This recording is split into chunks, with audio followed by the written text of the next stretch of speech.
200 मते रास्ता देखई देथिला। मते कष्ट लागिथिला से मो बापाठू आहुरी अधिक बयस बड़ थिले। मु पळे आस्थिली मते भल लाग नथिला मु जान नथिली से तळे लाइन विषय किछि समाज सेवी थिले से मते कहले देख तते गोटे मु जागरे काम बुझी देबी ल काम बुझी दियो पठेई थिले जनक कति आशारे जाइथिली जस्ट पेट पड़ी जाउछि छुआ को कंडे खाइबो मु खाइबी करला परे 2 दिन खंड भल पड़ला तांकर भी से टाइप रो मते 30 टका खुशी रे देइथिले मते तो खुशी रे देइथिले एन्जॉय रे मते कष्ट लागिथिला से मो बापाठू आहुरी अधिक बयस बड़ थिले। मु पळे आस्थिली मते भल लाग नथिला मु जान नथिली से तळे लाइन विषय किछि पळे आस्थिली पळे आसला परे आउ जण पाखु पुरी मते जण पठेइथिला से मैडम पाखु जा से मैडम एते भल अछंती तांको स्वामी नै मु जे पहुंचली से मैडम बहुत पूरा स्टेटस रे थांती बहुत रे थांती एकुडिया थांती तुम पिला मान सब कोड पढ़ुंट मु पढ़ाऊँ हस्टेल स्वामी ने पढ़ाऊच केमती तू पैसा कमेबू केते पैसा कम ड्रेस पटा काढ़ी दे देथिला पिंधि देथिली कि खुशी रे खाया को दे देथिला पेट भरी खाई देथिली से दिन मो पिला को पेट भरी खुआई दे देथिली ता ड्रेस खंड मु पिंधि देथिली जेहेतु ड्रेस खंड किसी नथिला छिंडा पिंधुली पिंधि देथि से एते सुंदर देखा गली मते से कहितला तते एई काम करिया पड़िबो मु कहले हाँ करी कहीकि कितु पड़े आसती डर लगी भाविली बोधे नहीं जब लोक मारिदेवे कौन मारी दिखती कड़े मारिदेवे कड़े मारिदेवा भय मुझे जाई नी सेपर जोठी रोली से गोटे बैंक मैनेजर आसती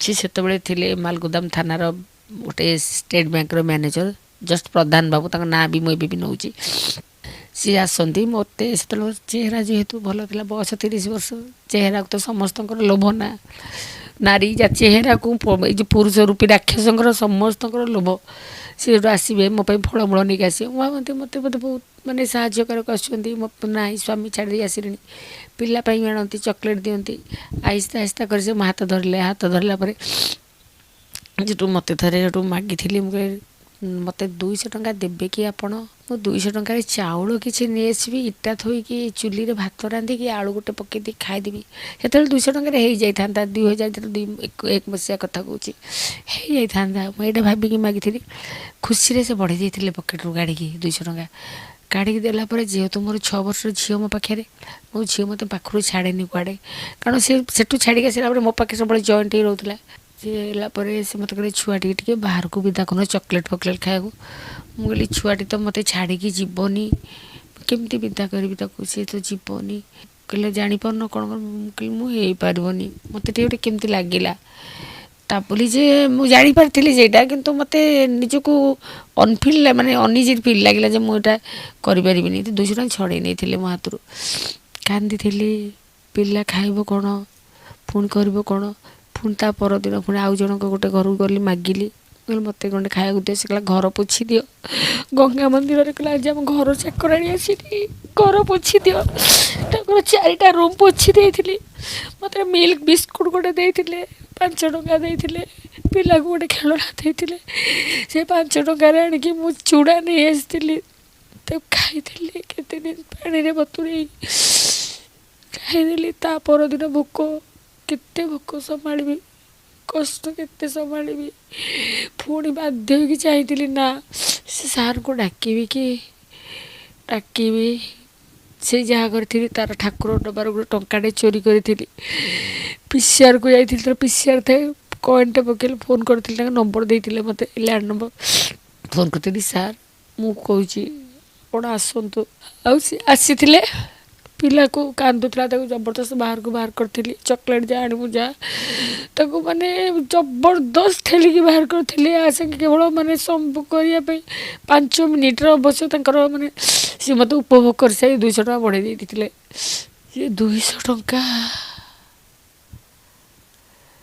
50 पैसा पाऊनी टंकाटा पाऊनी 200 टଙ୍କା ये 5 मिनिट रे मत पूरा मो मुंड में किसी काम कलानी 200 टଙ୍କା आज मो एत बड़ माने को 4 मास भुक रही सारे ना खाया पाऊनी पिला को दे पारुनी पिंधि पारुनी शीतर रही आ ता दुआर मोर शोची पेपर घोरी कागज कार्टून घोरी 200 ଟଙ୍କା ମୋତେ ରାସ୍ତା ଦେଖେଇ ଦେଇଥିଲା ଝିଅ ସେଦିନ। 200 ଟଙ୍କା ମୋତେ ରାସ୍ତା ଦେଖେଇ ଦେଇଥିଲା। ଏଇ ବିଷୟରେ ମୋର ଜଣେ ମ୍ୟୁନିସିପାଲିଟିର ଜଣେ ଲୋକ ଆସନ୍ତି, ମୁଁ ତାଙ୍କୁ କହିଥିଲି, ମୁଁ କହିଲି ଦେଖ, ମୁଁ ଗୋଟେ ମ୍ୟାଡ଼ାମ୍ ପାଖକୁ ଯାଇଥିଲି, ସିଏ ବି କହୁଥିଲା ଏଇ କାମ। ତ ଏଇ ସାର୍ ମୋତେ ଏମିତି 200 ଟଙ୍କା ଦେଇ କହିଲେ, ମୋର ଆହୁରି ସାଙ୍ଗ ଅଛନ୍ତି ଆସିବେ, କହିଲେ ନାଇଁ ମୁଁ ଆପଣଙ୍କୁ ଜଣକ ମ୍ୟାଡ଼ାମ୍ ପାଖକୁ ନେଇଯିବି। ତାପରେ ମୁଁ ଏଇ ରାସ୍ତା ଆପଣେଇ ନେଇଥିଲି। ମୁଁ କାହା ନାଁ କହିବାକୁ ଚାହୁଁନି, କୌଣସି ମ୍ୟାଡ଼ାମ୍ ନା, ଯାହା ଥ୍ରୁରୁ ହଉ, ମୁଁ ପୁରା ରାସ୍ତା ଆପଣେଇ ନେଲି ଯେ ମୋ ପିଲାକୁ ମୋତେ ମଣିଷ କରିବାକୁ ପଡ଼ିବ। ଲୋକ ଯାହା ବି କୁହନ୍ତୁ, ମୋତେ ଏଇ ଧନ୍ଦା କରିବାକୁ ପଡ଼ିବ। ମୁଁ ଖାଇବି, ପିନ୍ଧିବି, ଘର ନେଇକି ରହିବି, ମୋ ପିଲାକୁ ପାଠ ପଢ଼େଇବି, ମୋ ପିଲାକୁ ମଣିଷ କରିବି। ମୁଁ ଗୋଟେ ବଡ଼ ସ୍ୱପ୍ନ ତାପରେ ଦେଖି ନେଇଥିଲି ଦୁନିଆରେ। ଆଉ ମୋତେ ଖରାପ ଲାଗିନଥିଲା। ପ୍ରଥମ ଦିନର ଯେଉଁ ଅନୁଭୂତି ଥିଲା, କଷ୍ଟ, ଦେହରେ ମିଶିବାର ଯେଉଁ କଷ୍ଟ, ତାପରେ ମୋତେ ଅଭ୍ୟାସରେ ପରିଣତ ହୋଇଯାଇଥିଲା। ମୁଁ ଅଭ୍ୟାସଗତ ଭାବରେ ଦେହଜୀବୀ ପାଲଟି ଯାଇଥିଲି। ପଇସା ଯେହେତୁ ଆପଣଙ୍କର ବୟସ ଅତି ଛୋଟ ଥିଲା, କମ୍ ଅଳ୍ପ ବୟସ୍କା ଥିଲେ ଆପଣ, ତ ଯେତେବେଳେ ଏ କାମ କରିବା ପାଇଁ ଆପଣ ବାଛି ନେଲେ, ତ ନିହାତି କେଉଁ ବୟସ୍କ ବ୍ୟକ୍ତି କିମ୍ବା କେଉଁ ପ୍ରକାର ବ୍ୟକ୍ତି ଆପଣଙ୍କ ପାଖକୁ ଆସୁଥିଲେ? ବିଶେଷ କରି ମୁଁ ଜାଣି ନେଇଥିଲି କମ୍ ବୟସର ପିଲାଙ୍କ ପାଖରେ ସେମାନଙ୍କର ପଇସା ନଥାଏ। ମୋର ଟିକେ ଅନୁଭୂତି, ଏମାନେ ଆଜି ଏଠି କରିକି ଯିବେ, ରାସ୍ତାରେ ଡାକିଦେବେ, ଏଇଠି ଏଇ ଆମେ ଆ ସାଙ୍ଗରେ ଏଇଟା।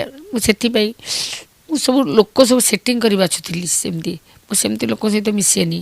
କମ୍ ବୟସ ଲୋକ ଏଠି ଘରେ ମିଶିକି ଯିବେ, ରାସ୍ତାରେ ଦେଖିଲେ ଏଇ ମ୍ୟାଡ଼ାମ୍ ନୁହେଁ, ଏଇ ମ୍ୟାଡ଼ାମ୍ ସାଙ୍ଗେ ଆମେ ଏଥିପାଇଁ କି ମୁଁ କମ୍ ବୟସର ପିଲାଙ୍କୁ ଏତେ ପ୍ରିଫର୍ ଦିଏନି। ବୟସ୍କ ଲୋକ ନିହାତି କମରେ 40-50, ଏମିତି ଡାକ୍ତର, ଇଞ୍ଜିନିୟର, ରାଜନୀତି, ପୁଲିସ ବାଲା, DSP ସରକାର ନାଁ ନେବିନି, ବଞ୍ଚିଛନ୍ତି କି ନାହିଁ ମୁଁ କହିପାରିବିନି। ଇନ୍ସପେକ୍ଟର, ସିଏ ବି ନାଁ ନେବିନି, ଖାରବେଳ ନଗର ଥାନାରେ ଥିଲେ ସିଏ, ଏବେ କଟକ ଭିଜିଲାନ୍ସରେ ଥିଲେ, ମୁଁ ଭାବୁଛି ବୋଧେ ସସ୍ପେଣ୍ଡ ହେଇଯାଇଛନ୍ତି। ନାଁ ନେବିନି, କାହା ନାଁ ନେବାକୁ ମୁଁ ଚାହୁଁନି। ଏମିତି ବହୁତ ପୁଲିସ ବାଲାଙ୍କ ଉପରେ ମୋର ଘୃଣା ଆସିଯାଇଛି। ଯେତେବେଳେ ସ୍ୱାମୀ ମୋତେ ଛାଡ଼ିଦେଲା, ବହୁତ ଥାନାକୁ ଯାଇଛି, ବହୁତ ଅନୁରୋଧ କରିଛି, ବହୁତ କହିଛି, କେହି ଶୁଣି ନାହାନ୍ତି। ମୋତେ ପୋଲିସ ଉପରେ ଟୋଟାଲି ମୋର ଭରସା ହିଁ ତୁଟି ଯାଇଥିଲା। ମୁଁ ଏବେ କେଉଁଠିକି ଆଉ ଯାଇପାରୁନଥିଲି। ଏଇ ରାସ୍ତା ଆପଣେଇ ଦେଇଥିଲି। ଏଇ ରାସ୍ତାରେ ହିଁ ମୁଁ ପଇସା କମେଇବି ବୋଲି ଭାବିଥିଲି, ପଇସା ହିଁ କମେଇଥିଲି। ଯେଉଁମାନେ ଆପଣଙ୍କୁ ସାହାଯ୍ୟର ହାତ ବଢ଼ାଇବା ପାଇଁ ଚାହୁଁଥିଲେ, ତାଙ୍କ ପଛରେ କିଛି ଅଲଗା ମୋଟିଭ୍ ରହୁଥିଲା କି, ଯାହାକି ଆପଣ ପରବର୍ତ୍ତୀ ସମୟରେ ଆପଣ ସେଇଟା ନିହାତି ଅନୁଭବ କରିଥିବେ? କେବଳ ଦେହର ଉପଭୋଗ, ଦେହର ଉପଭୋଗ ସରିଗଲା ପରେ ସେମାନେ ୟୁଜ୍ ଆଣ୍ଡ ଥ୍ରୋ, ଆଉ କିଛି ନାହିଁ। ରାତିର ସ୍ୱପ୍ନ, ସକାଳ ହେଲେ ଭୁଲିଯିବା, ଏଇଟା ହିଁ ଥିଲା କଥା, କିଛି ନାହିଁ। ମୋର ବି ପଇସା ଦରକାର ଥିଲା, ମୋର ପଇସା ପାଇଯାଉଥିଲି, ସେମାନେ ମୋତେ ପଇସା ଦେଇ ଦେଉଥିଲେ, ଉପଭୋଗ କରି ଚାଲି ଯାଉଥିଲେ ଦେହଟାକୁ ମୋର ଖିନ ଭିନ କରି। ବେଶ କଷ୍ଟ ହେଉଥିଲା, କଷ୍ଟ ପାଉଥିଲି, କିନ୍ତୁ ମୋର ପଇସା ହିଁ ତ ଦରକାର ଥିଲା ନା। ମୁଁ ଖାଇବି ନା, ମୋ ପିଲାକୁ ବଞ୍ଚେଇବି ନା, ମୁଁ ବଞ୍ଚିବି, ମରିବିନି, ସୁଇସାଇଡ଼ କରିବିନି କେବେ। ମୋତେ ବଞ୍ଚିବା ଦରକାର, ମୋ ପିଲା ପାଇଁ ବଞ୍ଚିବା ଦରକାର। ମୁଁ ଯଦି ସୁଇସାଇଡ଼ କରିବି, ମୋ ସେ ଛୁଆ ଦୁଇଟା କ'ଣ କରିବେ ରେ? କାହା ପାଖକୁ ପୁଣି ଯିବେ? ବଦନାମ ଗଳିରେ ପାଦ ଦେଇଦେବେ, ଲୋକ କହିବେ ଧନ୍ଦାବାଦୀ, ସହିଯିବି। ମୋ ପିଲାଙ୍କୁ ମୁଁ ମଣିଷ କରିବି ରେ ବାବା, ମୁଁ ମଣିଷ କରିବା ପାଇଁ ଏଇଟା କରିଥିଲି। ପଇସା ହିଁ କମେଇଥିଲି। ବହୁତ ଲକ୍ଷ୍ମୀ ମା ମୋତେ ଏମିତି ଆସିଥିଲେ, ମୁଁ ପଇସା କମେଇଥିଲି। କିନ୍ତୁ ବହୁତ ଝିଅଙ୍କୁ ରାସ୍ତାରେ ମୋଟେଇ ଦେଇଛି। ଆପଣ ଏବେ ବି ଶୋଭନୀୟ ସ୍କୁଲରେ ପଚାରନ୍ତୁ, ଗୋଟେ ଝିଅ ଆସିଥିଲା ମଝିରେ ଭିତରେ ଏ ଲାଇନରେ କାମ, ମୁଁ କହିଲି ମା ଏ କାମ କରନି, ତୋର ଗୋଟେ ଛୋଟ ପୁଅ, ତାକୁ ନେଇକି ଆଶ୍ରମରେ ନେଇ ଛାଡ଼ି ଦେଇଥିଲି। ମୁଁ କହିଲି ଆପଣ ଦେଖନ୍ତୁ, ସେ ଲାଇନକୁ ଆସିଛି, ସେମାନେ ଜାଣନ୍ତି ବି ମୁଁ କାମ କରେ, ଦେଖନ୍ତୁ ମୁଁ ଏଇ ଲାଇନରେ ଆସିକି ମୁଁ ଜାଣିଛି କି କଷ୍ଟ, ତାକୁ ଆପଣ ହଷ୍ଟେଲରେ ରଖନ୍ତୁ। ସେ ତା ଛୁଆକୁ ହଷ୍ଟେଲରେ ରଖିଲା, ହଷ୍ଟେଲ ସବୁ ମାଗଣା ଥିଲା, ତାକୁ ମାଗଣା କରାଯାଇଥିଲା, ତାକୁ ବି ତାକୁ ଚାକିରି ଦେଇଥିଲେ, ରୋଷେଇଆ ଚାକିରି। ମୁଁ କହିଲି ତୁ ଏ କାମ କରନି, ଏ କାମ ଭଲ ନୁହେଁ, ଛୋଟ ଛୁଆଟା ଅଛି, ମୁଁ ପରିସ୍ଥିତିରେ ପଡ଼ିକି ମୋର ସେଟା କେହି ନାହିଁ କରିଦେଇଥିଲି, ତୁ କିନ୍ତୁ ଏବେଠୁ ସୁଧରି ଯା। ତାକୁ ବି ରଖିଦେଇଥିଲି, ଆପଣ ପଚାରିକି ବୁଝିପାରିବେ। ମୁଁ ଏମିତି ବହୁତ ପିଲାଙ୍କୁ ମନା କରିଦିଏ, ତୁମେ ଏସବୁ କାମ କରନି। କିନ୍ତୁ କ'ଣ କରିବି, ଗୋଟେ ଗୋଟେ ସ୍ତ୍ରୀ ଲୋକ ତାଙ୍କ ସ୍ୱାମୀ ଛାଡ଼ି ଦେଇଛନ୍ତି, ଖାଇବାକୁ ପାଉନାହାନ୍ତି, ପିଲାଙ୍କୁ ମଣିଷ କରିବେ, ସେମାନେ ତ କରିବେ ହିଁ କରିବେ। ଆଉ କୁଆଡ଼େ ତାଙ୍କ ଯାହାର ଘରେ କେହି ପଚାରୁନାହାନ୍ତି, ମୋରି ଭଳିଆ କାହାର ସ୍ୱାମୀ ମଦୁଆ ମାରୁଛି, ଖାଇବାକୁ ଦେଉନି, ସେମାନେ ତ କରିବେ। କାହାର ତ ଆମେ ଚୋରି କରୁନୁ, କାହାକୁ ମର୍ଡ଼ର କରୁନୁ, କାହାର ଛଡ଼େଇ ନେଉନୁ, ନିଜର ଦେହ ଉପରେ କ'ଣ ଆମର ଅଧିକାର ନାହିଁ? ଆମ ନିଜ ଦେହଟାକୁ ବିକି କ'ଣ ଆମେ ଖାଇପାରିବୁନି? ଆମ ଦେହଟାକୁ ତ ଆମେ ବିକୁଛୁ, ଆଉ ତ କିଛି ତ କରୁନୁ। କାରଣ ସମାଜରେ ଆମେ କାହାକୁ ମର୍ଡ଼ର କରୁନୁ। ମର୍ଡ଼ର ଆସାମୀ ବି ଖୁନି ଆସାମୀ ବି ନିର୍ଦ୍ଦୋଷରେ ଖଲାସି ଯାଉଛି। ଆମେ କ'ଣଟା ଅପରାଧ କରିଛୁ?